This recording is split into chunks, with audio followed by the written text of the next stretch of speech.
Hey, how's it going? My name's Sean. Some of the hardest aspects of martial arts training is closing the gap when you're sparring.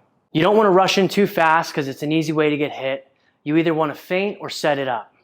Here are some of my favorite techniques to do so. These are some of my favorite ways to manage distance and long range. If you want to keep someone at bay, you have your long back Muay Thai Teep, which I think has a little bit more power than the front Teep.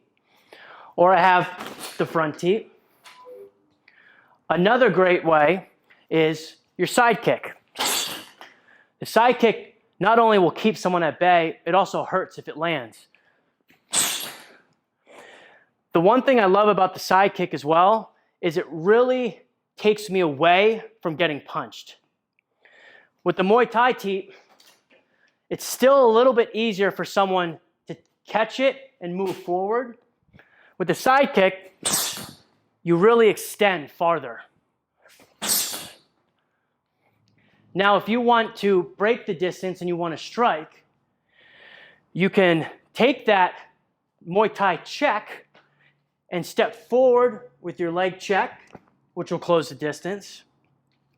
You can also teep and step forward. Also, the karate head kick, roundhouse.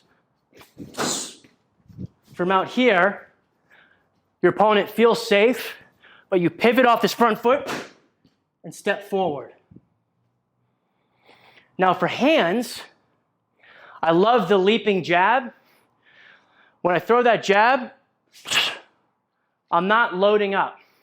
If you look at my feet are hopping forward, but my hand is staying in the same place. The human eye has a very hard time seeing things coming forward and up and down. It's easier to see side to side. So anytime you can keep your strikes straight, they're harder to block. Then you have the hop forward cross, where cross is here. So again, it's the same thing with the jab, but now you're hopping with the cross. And you're keeping your head off the line. So it's explode forward. I'm not loading. It's a push. I hope some of these techniques work for you. Comment below if you have any questions or let me know if it worked for you in sparring.